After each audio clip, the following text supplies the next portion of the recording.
Hello, good morning. So recently ito, pang 4 days ko nang tinotrouble to ng kaputol-putol, no. I think mga 5 siguro, 4 mga ganun. So talagang nahirapan talaga ako dito.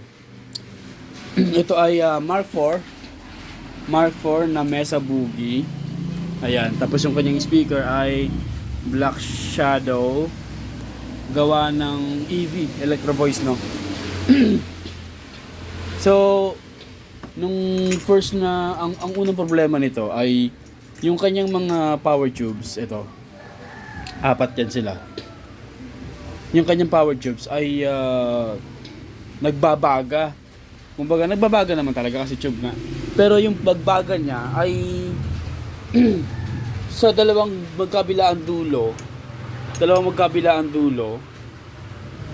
ano siya, talaga makikita mo yung hindi normal yung kanyang baga. Kumbaga, masyadong saturated yung kanyang pagbaga. Kapag ka nilalagyan ko na ng high voltage, yung kanyang pinaka B+, yung kanyang tube, no?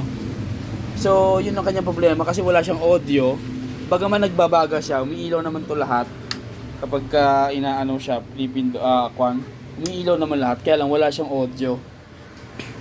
So, ito yung ang ginawa ko dito, sa haba ng aking tinakbo ng pagto-troubleshooting. Nag-check ako nung kanyang mga components.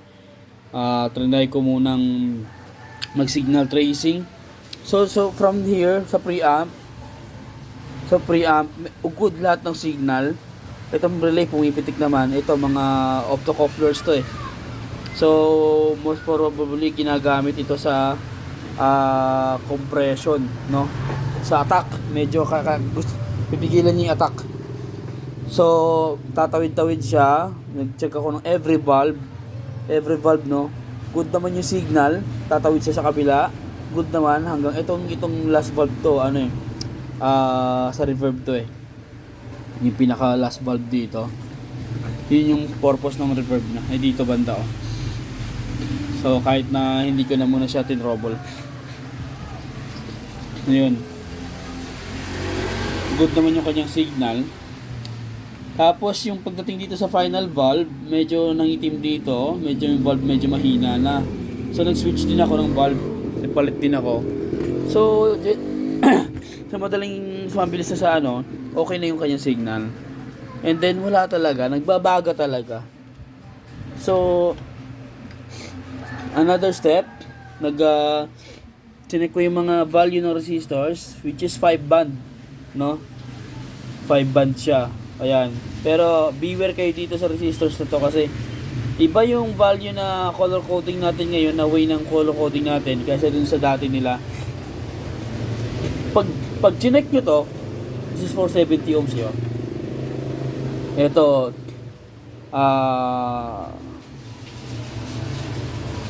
pag chinek nyo yan, iba yung kanyang value doon sa mismong schematic niya. Hindi siya tugma dito sa value mo. Let's say dito.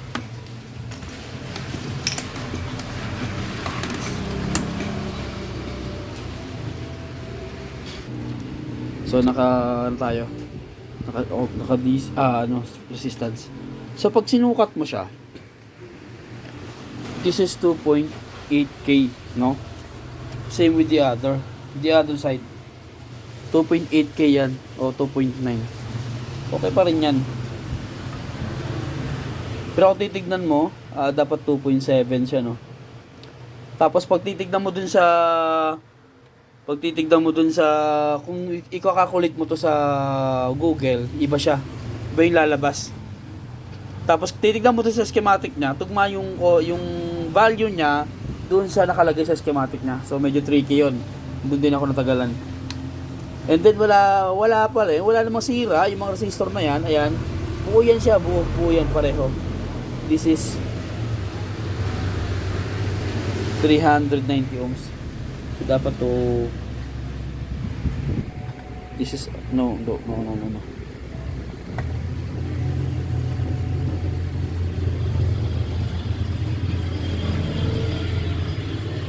300.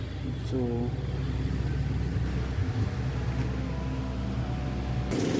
So almost 500k sila, no? Lagpas ng 500k, 300, 400k. So parehas yun. Kung tinignan nyo siya sa, ano, sa schematic niya. And secondly, another step, wala pa rin. Nag-check ako dito ng mga dito. Nag-check ako, mga transistor dito. Good lahat dito, transistor, good lahat. And then nag-recap din ako dito. Ayan, so mapapansin nyo, iba na yung hugis niya. As long as pasok yung kanyang voltage rating at kanyang capacitance, so good ba, kikere na yun. Then medyo nag-improve siya ng konti, nagka-audio, and then nagbabaga pa rin. And then another step is itong mga capacitor. I found itong tatlo dito. Ganito kasi itsura niya, tigwa 1 microfarad, tigwa 100 nanofarad sila. Ito ganito itsura niya. So this is for rated 400 volts. 400 volts din to. Ito na kasi modern ngayon. So ito yung shorted, itong tatlo. Shorted. Then na pinalitan ko na, okay na, wala na yung baga, nagka-audio niya sa. And then still distorted pa rin. Walang puwersa. Yun, no? So I check everything, output transformer, supply. Then nagpalit din ako dito sa B+, sa sobrang lalim ng pagdotrouble ko. Nag-shorted itong diode na to, nagpalit din ako dito. 420 volts ang kanyang B+. Ito kasi B+ sa kanyang 4 power tubes, at ito naman yung B+ sa kanyang maliliit na tubes, 12AX7. So yun lang. Nung itong valve 5 ang dito ako nagka-problema, no. So lastly ito trouble ko. Meron dito 22 ohms na open. Ayun. Nung napalitan ko to, yun. Nabuhay na. Nagkaroon na ng power yung tubo.